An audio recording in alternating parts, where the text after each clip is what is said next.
6.25 전쟁 일어난 지 72년째, 이번 주간이 6.25 발발 72주년 되는 달입니다. 그런 역사적인 날을 맞으면서 이승만 대통령을 다시 한번 우리가 생각해야 합니다. 이승만 대통령이 가장 좋아했던 말씀이 갈라디아서 5장 1절입니다. 우리 다 같이 찾겠습니다. 갈라디아서 5장 1절은 마르틴 루터가 가장 좋아했던 말씀입니다. 그래서 마르틴 루터가 평생에 말하기를 갈라디아 5장 1절은 나의 복음이다, 그렇게 말했고, 이승만 대통령이 평생에 갈라디아 5장 1절을 자신의 좌우명으로 삼았다 하는 구절입니다. 그리스도께서 우리를 자유롭게 하려고 자유를 주셨으니 그러므로 굳건하게 서서 다시는 종의 멍에를 매지 말라. 우리 한번 같이 읽겠습니다. 그리스도께서 우리를 자유롭게 하려고 자유를 주셨으니 그러므로 굳건하게 서서 다시는 종에 매지 말라. 그 시절에는 1945년 해방 직후에는 미국과 소련이 아주 친했습니다. 독일과 전쟁할 때 미국이 소련의 무기를 무제한 지원해 줬기 때문에 독일을 물리칠 수 있었습니다. 소련과 미국이 대단히 친했던 시절인데 이승만은 지식인 중에서는 역사상 처음으로 공산주의는 안 된다, 공산주의는 인류에 이거는 해를 끼칠 것이다, 그렇게 선포했습니다. 그러니까 다른 사람들이 규탄을 했습니다. 왜 공산주의를 그렇게 미워하느냐 하니까 이승만 박사가 말하기를 나는 공산주의를 미워하는 이유가 두 가지다. 첫째는 하나님을 부인하고 물질을 앞세운다. 그런 사상은 망해야 한다. 둘째, 공산주의는 하나님이 주신 자유를 억압한다. 하나님이 주신 인권, 자유를 억압하는 사상은 인류에 해독을 끼친다. 그래서 반대를 했습니다. 이승만 대통령은 공과가 분명합니다. 자유민주주의를 정착시킨 것은 공중의 공이지요. 둘째는 6.25 전쟁의 나라를 지킨 것은 큰 공이지요. 세 번째 큰 공이 있습니다. 전쟁 끝나면서 한미 군사 동맹을 맺은 것이 큰 공로지요. 그런 공로가 있는 반면에 또 과가 많습니다. 가장 대표적인 것이 친일파를 정리하지 못하고 등용을 해서 그 역사에 오점을 남겼습니다. 두 번째는 이승만 대통령이 서울에서 후퇴할 때에 자기는 부산으로 피난 가면서 라디오 방송으로는 시민 여러분, 국군이 지금 우리 인민군을 잘 막고 있습니다. 북진해서 승리하고 있습니다. 안심하고 집에 계십시오. 그걸 아나운서들은, 방송국 직원들은 다 피난 가버리고 방송에 왼종일 그걸 틀었습니다. 그 방송을 들은 시민들은 괜찮거니 하고 집에 있다가 피난도 못 가고 당했지요. 물론 이승만 밑에 수하들이 잘못한 거지만은 한 건 자기가 책임이지요. 그리고 한강 다리를 너무 빨리 잘라버려가지고 국군 또 한강 북에 갇히고 피난도 못 가고 그런 가오를 범한 것이 큰 과오입니다. 그 사람이 한평생 사는 동안에 공이 있고 과가 있습니다. 내가 생각할 때는 공은 70%, 과는 30%, 7대 3 정도로 평가해야 된다. 저는 그렇게 생각을 합니다. 이승만 전 대통령이 예수님을 영접한 것은 감옥에서입니다. 한성 감옥에서 사형수로 있으면서 죽을 날을 기다리는데 그때 청년 이승만을 아끼는 미국 선교사들이 성경을 반입시켜 줬습니다. 성경을 너무 좁은 방에 한 사람이 0.2평 서로 누울 자리도 없고 그런 자리에 성경을 읽는데 성경을 놓을 자리가 없으니까 앞 죄수 등에다가 성경을 펴고 사형수니까 이렇게 수갑을 차고 다리도 묶고 있으니까 책장을 넘길 수가 없어서 혓바닥으로 책장을 넘기면서 성경을 읽었습니다. 그러다가 1899년 옥중에서 예수님을 영접했습니다. 예수님을 영접한 뒤에 기도 생활을 하면서 평생 이룰 목표 2가지를 정했습니다. 하나님께서 나를 감옥에서 죽지 않고 살려보내 주신다면은 2가지에 내 인생을 투자하겠습니다. 새로운 나라 대한민국을 세울 때에 자유민주주의 국가를 세우는 것, 둘째, 기독교 국가를 세우는 것, 그걸 목표로 세우고 기도하면서 감옥에서 전도를 했습니다.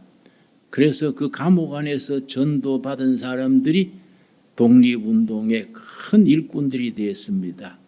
이상제 장로라든지 기라성 같은 독립운동가들이 48명을 옥중에서 전도했는데 그 사람들이 아주 독립운동의 아주 중심 인물들이 됐었습니다. 사형받을 날을 기다리는데 미국 선교사들이 이승만 청년이 배제학당 다닐 때 워낙 총명한 것을 봤기 때문에 고종임금을 찾아가서 이승만이라는 젊은이가 사형을 기다리고 있는데 살려놓으면 앞으로 조선의 큰 인재가 될 것이요. 그러니까 고종이 그럼 죄가 역적죄니까 왜냐? 고종을 폐위하고 국민이 주인 되는 나라 민주주의를 세워야 한다. 그걸 주장하다가 이제 사형 선고까지 받았는데 그걸 기독 선교사들이 세운 배제 학당에서 민주주의를 배운 겁니다. 그걸 듣고 귀가 번쩍해서 왕이 다스리는 나라가 아니고 백성이 주인 되는 나라가 있구나. 미국이 그런 나라를 해서 잘 사는구나. 그래서 자기는 전주 이시 왕손입니다. 그 왕손인데도 왕 제도는 폐지하고 고종으로 끝내고 백성이 주인 되는 민주주의를 세워야 한다. 그래서 독립협회를 만들어 가지고 청년 이승만이 서울 한양 시내에서 백성들을 모아놓고 왕을 폐지하고 민주주의를 해야 합니다. 그러니까 민중들이 박수를 치고 이승만이 연설하면 사람들이 많이 모였습니다. 거기 이제 왕실의 보고가 들어가니까 그 왕의 직계 말하자면은 왕을 옹호하는 부대가 보부상이라고 전국에 보따리 장사하는 보부상 연합이 고종 황제에 직접 말하자면은 부대를 했습니다. 각 지방에 있는 보부상패를 다 모아가지고 이승만이라는 젊은이가 왕을 폐위해야 된다고 선동을 하니까 저자를 없애라. 그래서 이승만이 서울에서 열심히 연설하는데 전국에서 모여온 보부상패들이 거기에 폭력을 가해가지고 딴 자 보지 말고 이승만이란 자를 아예 죽여버려라. 달가 들었는데 이승만이 발차기를 잘했다 그래요. 자기 발차기로 몇 명 쓰러뜨렸는데 자기 친구는 그 자리에서 맞아서 즉사했습니다. 도저히 안 되겠다 싶어서 도망가려고 돌아서는데 아주 부드러운 음성을 들었습니다. 이 영적인 거죠. 아주 예수 믿기 전인데 음성을 들었습니다. 그 길로 도망가면 죽습니다. 반대편으로 보부상들이 습격해오는 쪽으로 도망가세요. 아주 부드러운 목소리로 그 말을 듣고 깜짝 놀라서 돌아보니까 아무도 없는 거예요. 아무도 없는데 그런 목소리를 듣고서는 그렇다. 내가 도망치면 이 사람들이 나를 따라와서 나를 해칠 것이다. 그 음성이 맞다. 그 사람들 앞으로 당당하게 걸어가니까 전국에서 모인 보부상 깡패들이라 한 사람이 젊은이가 당당하게 걸어오니까 자기들 편인 줄 알았어요. 왜냐? 충청도 보부상은 이 사람은 경기도 보부상의 모양이다. 경기도 보부상은 이 친구는 평안도서 한 모양이다. 그러고 하도 당당하게 걸으니까 그냥 통과시킨 거예요. 나중에 보니까 노리던 이승만은 빠져나가 버리고 딴 사람만 잔뜩 해친 거지요. 나중에 감옥에서 예수님을 영접한 뒤에 기도하는 중에 하나님은 그때부터 나를 지켜주셨구나. 내가 하나님을 믿기 전인데도 하나님은 나를 챙겨주셨구나.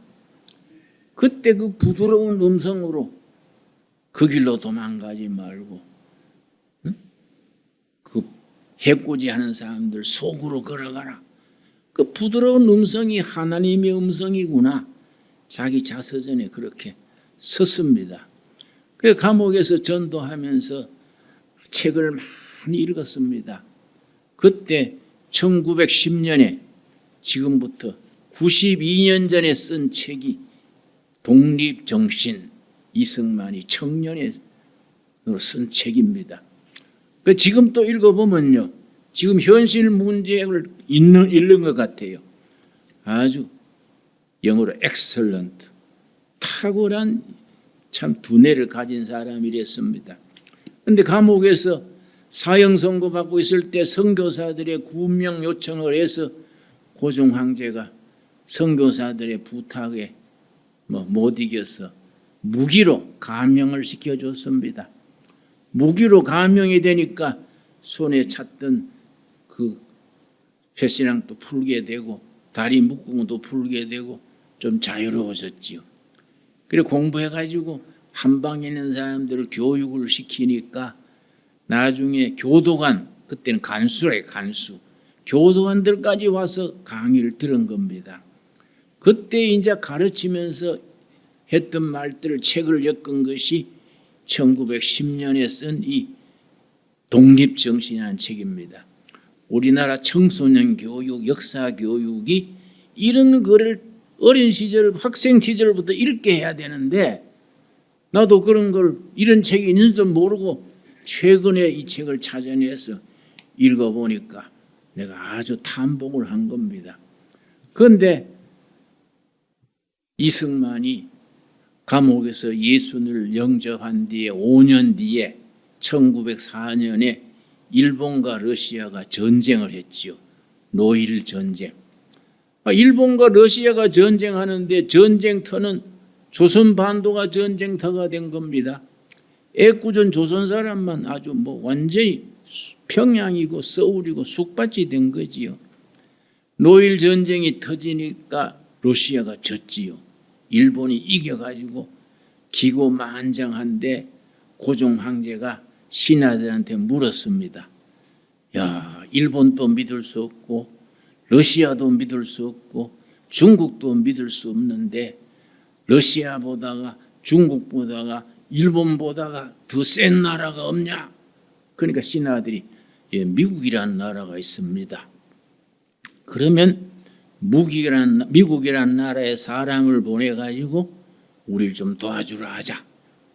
그 미국의 왕의 친서를 가지고 미국 대통령 만나가지고 그 전달 좀 하게 해라. 그러면은 미국에 보내려면 영어를 잘해야 되는데 고종 황제가 물었습니다. 영어를 누가 잘하냐? 그러니까 신하들이 영어라면 이승만입니다. 그러니까 그자가 지금 어디 있느냐? 한성 감옥에 수감되어 있습니다. 그러니까 무조건 데리고 와라. 그래가지고 감옥에서 풀려서 고종왕 앞에 데려온 거예요. 거기서 이제 왕이 다 사면을 하고서는 편지를 썼어요. 미국 대통령 앞에 우리나라를 좀 도와주시오. 일본도 못 믿겠고 러시아도 못 믿겠고 중국도 못 믿겠고 당신 나라가 힘이 세다 하니 좀 도와주시오. 그 편지를 가지고 사절로 떠났습니다. 근데 그때 뭐 비행기가 있습니까? 배를 타고 가는데 이 제물포항, 인천항이 제물포항이에요. 그거 일본 가서 갈아타고 저 샌프란시스코까지 가서 가는데 2달 걸려, 2달. 샌프란시스코에서 워싱턴 DC까지 그것도 먼 길에 마차 타고 가니 세월이 얼마입니까? 대통령 만나러 가는 동안에 한일 합방이 돼버렸어요. 1910년. 일본이 완전히 조선을 삼켜버린 겁니다. 그 나라 없는 국민이 된 거지요. 고종 황제가 써준 거기 서류가 필요 없게 된 거예요. 옹그름에 공부하고 가자 해서 존스 홉킨스 대학 워싱턴 DC에 있습니다. 좋은 대학입니다. 거기서 학사 받고 하버드에서 석사 받고 프린스턴에서 박사를 받았습니다. 그걸 5년 만에 끝낸 거예요. 석사, 학사, 석사, 박사를. 그러니까 이승만 박사를 길러낸 주임 교수가, 담임 교수가 윌슨 박사예요. 나중에 미국 대통령이 된 사람 윌슨이 이승만의 논문을 그걸 이제 통과시킨 프린스턴의 학장이랬습니다. 그 사람이 이승만을 아주 귀하게 보고 박사 받은 뒤에 그대가 이제 나라는 없어졌으니 미국 시민권을 받아가지고 교수 생활하세요. 내가 추천하겠습니다. 그랬더니 이승만 박사가 뭐라 한 거 아니? 나는 조국의 독립을 위해 내 인생을 바친 사람이니 미국 시민권 받으면은 독립운동에 지장이 있을 것 같으니 나는 미국 시민 안 받고 내가 있겠습니다. 그래서 이제 국적 없는 사람으로 독립운동을 한 거지요. 근데 메가더하고 어떻게 친구가 됐느냐 하면은 프린스턴 시대에서 박사 공부할 동안에 조선 후원회를 만들었습니다. 조선 후원회, 미국 백인들을 모아가지고 후원회를 만들었는데 후원회 회장이 하루는 말하기를 내 딸이 요즘 결혼을 했는데 사익감이 앞으로 큰 인물이 될 것 같으니 닥터 리가 한번 인사를 해보세요. 그 내 사위가 웨스트 포인트, 미국 육군사관학교를 웨스트 포인트 그래요. 수석 졸업하고 아주 유망한 청년입니다. 그래서 이제 이승만 박사가 인사를 하고 보니 메가더 소령이에요. 둘이서 대화를 해보니까 아주 수준이 통하는 거예요. 시국관도 같고 신앙심도 같고 그래서 둘이 친구처럼 돼가지고 이승만 박사가 이 사람을 사귀어 놓으면 대한민국에 큰 도움이 되겠다 그 생각하고 공을 들였습니다. 메가더 그 소령이 도자기를 좋아하는 걸 알고서는 조선에 연락해서 고려자기 그 구에다가 선물로 주고 투자를 많이 했습니다. 그런데 해방된 뒤에 귀국할 수가 없는 거예요. 왜냐? 미국과 소련이 친한 시절인데 이승만은 가는 곳마다 반공 정신을 퍼뜨리니까 한국 주둔군 사령관이 하지 중장입니다. 하지 중장이 이게 이승만 박사를 불러왔다가는 반 러시아, 반 소련 공산주의 소식 퍼뜨려서 안 되겠다 싶어서 미국에서 비자를 안 내주는 거예요. 귀국을 못하게 가로막는 겁니다. 그러니까 이승만 박사가 메가더 그 사람은 이제 태평양 사령관이 된 거예요. 메가더 장관한테 전화해가지고 미스터 메가더, 내가 독립된 조국에 기구해야겠는데 당신 부하 하지 중장이 나를 가로막으니 손 좀 서주시오. 그러니까 메가더가 그래 내가 도와주지요 하고 메가더 장군 전용기를 보내줬어요. 그 메가더 장군 전용기를 타고 귀국을 했습니다. 그런데 이승만 박사를 미 군정청에서 싫어해가지고 암살할 계획까지 세웠었습니다. 그러나 뭐 그런 고비를 다 피했지요. 이승만 박사가 그런 공과 과가 있는 사람이지만은 6.25 전쟁이 터졌을 때에 그때 대통령, 초대 대통령이 된 거지요. 대통령 되기 1948년 8월 15일인데 대한민국 헌법을 그 석 달 앞에 1948년 5월 31일에 헌법을 통과시키는 재헌의회예요. 헌법을 통과시켜야 나라가 서는 거지요. 1948년 5월 31일에 헌법을 통과시키는 재헌의회를 열었는데 임시의장으로 뽑힌 분이 이승만 박사예요. 임시의장이 돼가지고 단상에 올라가서 첫 마디가 뭐냐 하면은 동지 여러분, 신생 독립국가 대한민국을 세우신 여호와 하나님께 감사기도 드리겠습니다. 그리고 국회의원 중에 목사가 있었어요. 이윤영 목사. 종로구에서 독립운동하다가 목사가 된 분인데 종로구 출신이요. 이윤영 동지가 단상에 올라와서 독립운동 여호와 하나님께 감사기도 드리겠습니다. 그러니까 이윤영 국회의원 목사님이 단상에 올라와서 감사기도를 간절히 드렸습니다. 그래서 국회의사당에 가면은 국회 속기록이 있어요. 모든 국회는 발언하는 사람의 숨소리까지 다 적어 놓습니다. 대한민국 속기록 첫 부분이 기도부터 나와요. 기도. 이윤영 목사의 기도문 전체가 쫙 나오는데 내가 국회 도서실에 가서 글 적다가 눈물이 나더라고요. 그 기도문이 얼마나 절실한지. 그렇게 나라가 세워진 겁니다. 전 세계 228나라가 있는데 나라 세울 때 기도로 시작한 나라는 대한민국밖에 없어요. 하나님께서 이 나라를 기도로 시작한 나라를 기도 응답 받으셔서 정말 복된 나라로 세워주실 줄로 믿습니다.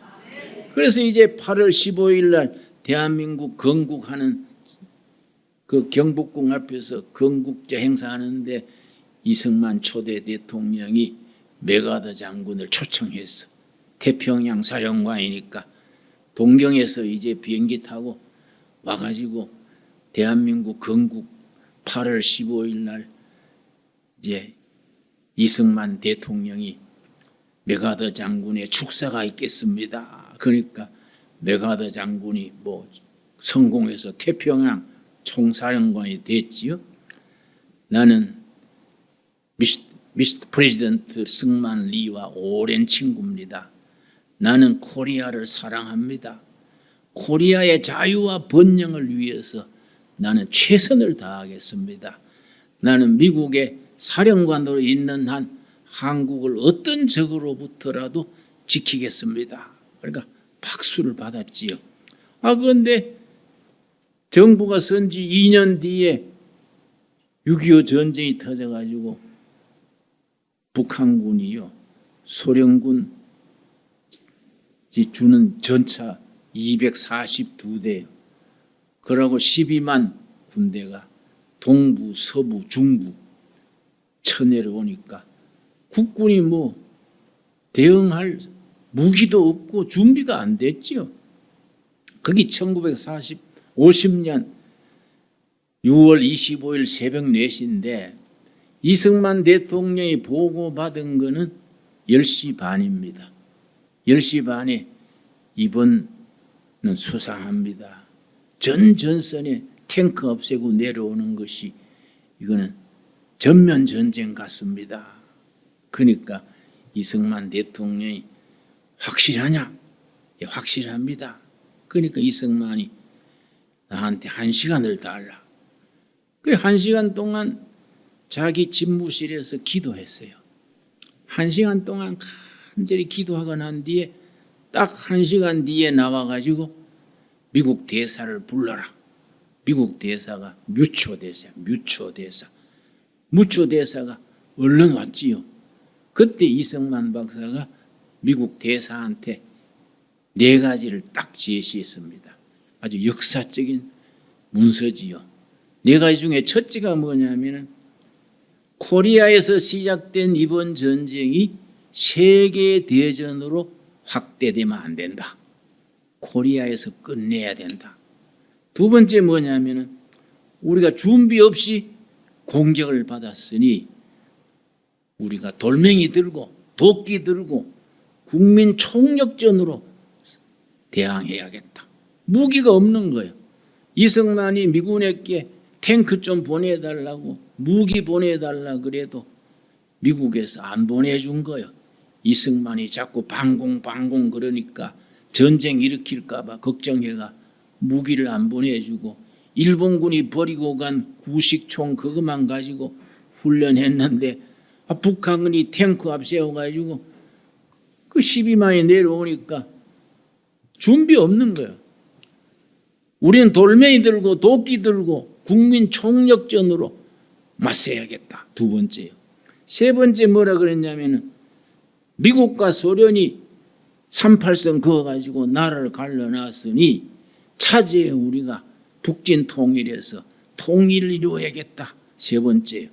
4번째 뭘 그랬냐면은 여러분이 무기도 안 주고 우리가 빈손으로 맞이하게 됐으니 미국과 유엔이 우리를 도와줘야 한다. 무기도 도와주고 도와줘야 된다. 그 4가지를 말한 거예요. 그러니까 무초 대사가 빨리 피란을 가셔야지요. 그러니까 내가 지금 피란 가면은 군인들이 사기가 떨어질 거 아니냐. 버틸 만큼 버티다가 갈 테니 무초 대사는 미리 떠나시오. 그게 남았어요. 그게 이제 6.25 일어나던 그 다음 6월 25일 얘기인데 그 다음 날 또 부하들이 자꾸 피랑 가자 하니까 고집 피우다가 27일 날 기차 타고 이제 부산으로 내려갔지요. 근데 그 와중에 그 부하들이 한강을 그냥 무조건 잘라버리고 그냥 방송국 직원들은 다 도망가 버렸는데 라디오만 틀기를 국군이 잘 싸우고 있으니 시민 여러분 안심하십시오. 지금 인민군을 물리치고 있습니다. 그건 하루 종일 돌아간 거예요. 참 그게 참 오게 튀지요. 그런데 진해로 갔어요. 진해 가서 진해 해군 기지에 가서 임시 피란 정부를 세웠는데 얼마나 서글프겠습니까? 인민군은 뭐 물밀듯이 내려오지요. 무기는 없지요. 나라가 지금 망하게 됐지요. 그 메가더 장군이 프레지던트 리 오사카로 혹은 제주도로 옮기세요 하니까 나는 진해 앞바다에 빠져 죽으면 빠져 죽었지 내 고국을 떠날 수 없다. 그렇게 고집 피운 거죠. 그러니까 메가더 장군이 미국 대사 뮤초를 보냈어. 이승만 대통령이 안 떠난다고 고집을 부리니 당신이 가서 좀 설득하시오. 그게 미국 대사가 와가지고 나는 지금 한국을 떠날라 하는데 이 대통령도 오사카로 옮기시오. 그러면 기회를 봐서 다시 유엔군이 탈환하면 되겠습니까? 그랬더니 이승만 대통령이요, 권총을 끄집어내서 권총을 흔들면서 여 실탄이 3발이 있는데 인민군이 오면은 한 발은 쏴 죽이고 한 발은 내 와이프 프란치스카 쏴 죽이고 셋째 발은 내가 죽고 말지, 나는 피는 안 간다. 그런데 첫 번째 예배를 드리는 거예요. 진해에서 예배를 드리는데 그 전쟁하에서 예배 드리는 것이 얼마나 그 참 긴장하고 그게 참 모두들 참 근심에 쌓였는데 그 첫 예배에 성가대 지휘를 누가 했냐면은 그때 연세대학 교수이던 여러분 그 음악 교수가 있습니다. 나운영 박사. 나운영 이름 들으셨지요? 나운영 박사가 거기서 지휘자를 했어. 그래 내일이 첫 예배인데 나운영 박사가 성가대 지휘를 하려고 생각하니 무슨 곡을 부를까? 다 곡이 마땅치 않은 거예요. 그래서 밤사이에 자기가 작곡을 했어요. 시편 23편을 가지고 자기가 작곡을 했어요. 작곡을 해가지고 새벽에 성가대 대원 설 사람들을 다 소집했어. 새벽에 다 연락해가지고 내가 어제 저녁에 작곡한 이 곡이니까 여러분 오늘 이거 부릅시다. 그 연습해가지고 예배 시간에 성가대 하기 전에 나운영 지휘자가 뒤로 돌아서서 여러분 이명군 포소리가 들리는 이 자리에서 예배를 드리는데 내가 밤새 무슨 곡을 부를까 성가대를 할까 고민하다가 내가 작곡했습니다. 그 곡을 우리가 오늘 성가대에서 부르겠습니다. 시편 23편 여호와는 나의 목자시니 그걸 이제 성가대에서 부른 겁니다.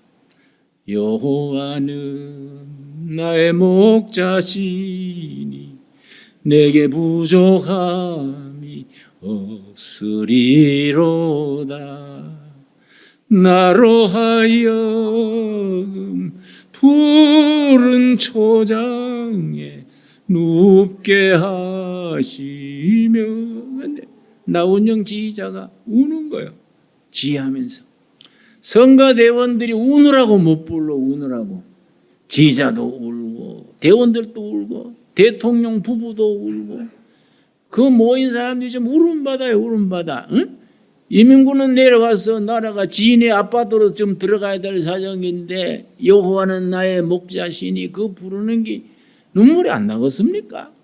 그 교인들이 전체가 울음받아요. 성가대 대원들은 그 흐느껴 우느라고 찬송을 부르지 못했어요. 그게 시편 23편 그 곡이 그래서 생긴 곡입니다. 그런데 우리가 이 나라를 지키는데 고비고비 하나님이 도우신 거예요. 하나님께서. 그 이승만 대통령이 그렇게 자기는 진의 앞바다에 빠져 죽으면 죽었지 피는 안 간다. 그런데 전선이 막 밀려오는 거예요. 근데 인민군들이 크게 잘못한 것이 서울에서 3일을 허송세월했어. 3일을 허송세월하지 않고 막바로 부산까지 왔으면 우리는 지금 김정군 장군님하고 사는 거예요. 그런데 3일 동안 소 잡아놓고 뭐 깽가리 치고 3일 놀아버렸어. 3일 동안에 독립군에 있던 김홍일 장군 아시지요? 김홍일 장군이 저 안양 밑에서 전쟁에 막 쫓겨가지고 도망오는 패잔병들이지. 총만 들고 도망오는 국군들 안양 그 천안 안양 그 사이에서 전부 붙들었어. 전부 모았어요. 전부 쫓겨오는 국군들 모아가지고 너는 1소대, 2소대, 너는 대대장, 뭐 연대장 그래가지고 방어선을 친 거예요. 그러면서 이승만 대통령이 메가드한테 전화를 그 전에 한 거지요. 당신들이 무기도 안 주고 했는데 당신 건국 축사할 때 뭐라 그랬냐? 우리나라 지켜준다 했잖냐? 이민군이 내려오니까 당신 액션 해야지 일본에 있으면 되겠냐? 그러니까 6.25 난 사흘 뒤에 메가더 장군이 비행기 타고 대전에 내렸어. 대전에 내려가지고 차 타고 온양 밑에 그 천안산 삼거리 있죠. 천안 수원 사이에 전선에 김홍일 장군이 그 방어선을 쳤는, 방어선이래야 엉성하지요. 뭐 무기도 없는 사병들이 지키는 게 방어선 갈 것도 없지요. 그래 시찰을 했어요. 메가더 장군이. 그 일선에 시찰을 하는데 20살 먹은 청년이 구식 총을 들고서는 진지를 지키고 있는 걸 봤다고요. 그 메가더 장군이 그대는 언제까지 거기에 있으려 하느냐 하니까 후퇴 명령이 떨어질 때까지 있겠습니다. 그러니까 후퇴 명령이 없으면 어떻게 하려는가? 메가더가 묻고 통역을 했겠지요. 여기서 싸우다가 죽겠습니다. 그래서 메가더가 감동받은 거예요. 예? 영어로 타치가 된 거예요. 야, 훌륭한 군인이로다. 우리 미국이 뭘 도와주면 좋겠는가? 그러니까 그 20살짜리가 무기를 주시오. 무기를. 응? 수류탄도 없고 총알도 없고 무기를 주시오. 무기만 주면 죽도록 싸우겠습니다. 그러니까 메가더 장군이 감동을 했어. 이런 젊은이들이 있는 나라는 도와줘야 된다. 그 자리에 그랬어요. 그리고 그 옆에 워커 장군이 옆에 있었는데 북한 저 서울 쪽을 보고서 내가 인천 상륙작전을 구상할 테니까 워커 장군이 적어도 낙동강 이상 밀리지 않도록 지키시오. 그게 유명한 낙동강 방어선이요. 낙동강. 워커 장군이 그 아주 참 훌륭한 장군이요. 낙동강 방어선에서 목숨 걸고 지킨 거예요. 이명군은 낙동강 전선만 돌파하면은 부산까지 가는 거예요. 그래서 김일성도 일부러 전선까지 와가지고 막 격려하고 한 발만 더 밀어라 하는데 낙동강 방어선의 제일 전방이 영천이에요. 영천 대구 낙동강 그 선을 마지막 선인데 어디서 하나 뚫리버리면 안 되는 거예요. 근데 영천이 막 뚫려버렸어. 영천에서 국군이 막 패전해가지고 길이 확 열렸어요. 그러니까 이제 인민군이 됐다. 그때 인민군 사령관이 김책이라는 사람이에요. 김책. 북한에 김책 공대가 있습니다. 그 김책 사령관이 인민군 사령관인데 영천 돌파했으니 부산까지 직행한다 하는데 그때 유재흥 대령이 국군 대령이랬어요. 생각을 한 거예요. 야, 낙동강 방어선이 뚫렸으니까 부산까지 길이 열렸는데 인민군이 어디로 움직일까? 난 이제 영천 가는 길이 고향 가는 청송 가는 중간에 있어서 잘 알아요. 내 교향 다닐 때는 늘 영천 통과하는 거예요. 그 길이 세 가지가 있어요. 내 고향 청송 가는 길, 경주로 가는 길, 대구로 가는 길, 삼거리, 영천 삼거리예요. 그래서 유재흥 대령이 지혜로웠어. 야, 국군은 무기도 없고 숫자도 적고 한테 모아서 저항해야겠는데 어느 길로 갈까 생각하다가 경주로 갈 것 같아. 전 부대원들 경주로 가는 산언덕에 전부 매복을 시켰어. 아니라 다를까 김책 그 사단이 경주로 진격한 거야. 자기들은 부산까지 그냥 갈 줄 알았지. 근데 그 국군이 매복한 줄 몰랐지요. 거기서 유재흥 대령의 그 사람이 중간에 공격을 해가지고 김책 사단 전멸했어요. 전멸. 그 도관에 든 뒤로 막 사격을 해가지고 전멸하고 사단장 김책이 죽은 듯이 가만히 엎드려 있다가 주위를 살펴가지고 조용하니까 말 한 마리 옆에 있었어. 말 타고 혼자 도망갔습니다. 그게 우리 전선을 지킨 아주 극적인 거예요. 그게 9월 4일이에요. 9월 4일. 9월 4일이 영천 전투에서 우리가 거기서 승리한 거예요. 그러니까 국군이 영천 전투에서 인민군을 격파했다 하니까 국군 사기가 콱 올라간 거예요. 국군들이 기가 죽어가지고 우리는 뭐 나라 패전한다 그런 의식이 꽉 퍼졌는데 국군이 유재형 대령 군대가 사단 전체를 전멸시키고 사단장이 도망갔다 그러니까 사기가 돌아다지요. 그러고 전 부대에 군목들이 있었어요. 군목들이 전부 이승만 대통령이 된 뒤에 이 나라를 기독교화하기 위해서 했는 정책 중에 군대는 군목, 경찰에는 경목, 교도소는 형목, 학교는 교목. 누구든지 국민 누구든지 학교 시절, 군대 시절 졸업할 까지는 목사 한 분은 다 만나도록 전부 배치한 거예요. 학교는 교목, 군에는 군목, 경찰서까지 경목, 형무소까지 형목. 그러니까 군대 군목들이 영천 성전 소식을 듣고 부대원들 다 모아가지고 감사 예배 드리고, 응? 찬송가 있지 않습니까? 마르틴 루터가 썼는, 응? 그 유명한, 그 여호와는 강한 성, 내주는 강한 성이요, 그 있지요. 응? 내주는 강한 성이요, 방패와 병기 대신이. 군목들이 전부 연락해가지고 그 찬송가를 부르면서 군대 사기를 올립시다. 그래서 낙동강 방어선을 지켜가지고, 그래 지키는 동안에 9월 15일 날 인천 상륙작전 성공한 거예요. 만일에 9월 4일 날 연천 방어선에 유재형 부대가 승리하지 못했으면 인천 상륙작전도 없는 거지. 6.25는 져버리는 거지요. 그렇지요? 그래 고비고비 하나님이 이 나라를 지켜주시고 도와주신 줄 믿습니다. 그러니까 하나님께서 이 나라를 사랑하시는 거예요. 나는 확실히 믿습니다. 요새 뭐 북한이 뭐 핵무기가 있니 미사일 그러니 그 쓸데없는 거예요. 핵무기가 무슨 영양가가 있습니까? 지금 금년에 북한 사람들이 식량이 떨어져서 300만이 굶어 죽을 것 같다 그래요.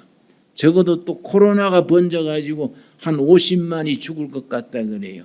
그런데 김정은이가 철없이 핵실험 한다 하고 그가 되겠습니까?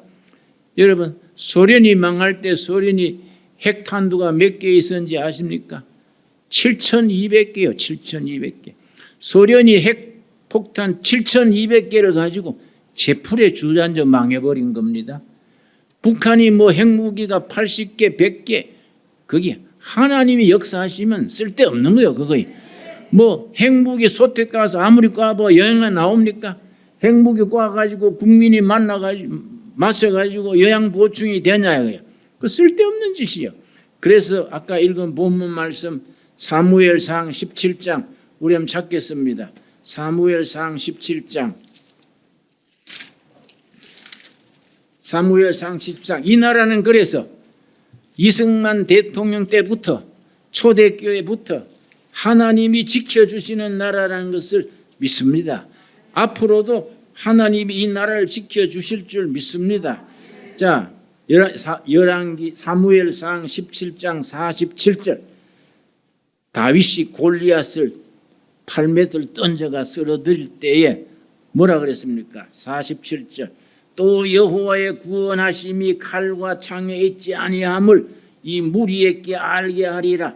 전쟁은 여호와께 속한 것인즉 그가 너희를 우리 손에 넘기시리라. 전쟁은 누구 손에 속해 있다 그랬습니까? 전쟁은 여호와 손에 속해 있다. 뭐 김정인이니 푸틴이니 뭐 시진핑이니 핵무기 가지고 미사일 가지고 되는 게 아니다. 전쟁은 여호와께 속한 것이다. 여호와께서 지켜주시면은 이 나라가 안전하고 번영하고 세계 선진국으로 모범 국가로 일어서게 될 줄로 믿습니다. 우리는 그런 신앙을 가져야 돼. 그런 신앙을 가지고 열심히 기도하고 찬양하고 산업을 일으키고 세계 모범 국가로 우리가 나가야 되지요. 그리고 세계 복음 전하는 선교학구로 나가게 될 줄로 믿습니다. 기도하겠습니다. 하나님 감사합니다. 때를 따라 우리나라 지켜주시고 우리 기도들을 응답하셔서 자유 대한민국 자유민주주의를 지키게 하시고 이 백성들로 희망을 가지고 살게 하셔서 감사합니다. 한국교회를 축복하시고 한국교회가 교회다운 교회, 예수님께서 기뻐하시는 교회, 백성들이 칭찬하고 박수치는 교회가 되어서 나라의 통일 한국 시대에 희망을 줄 수 있게 하여 주시옵소서. 예수님 이름 받들어 기도드려 사옵나이다. 아멘.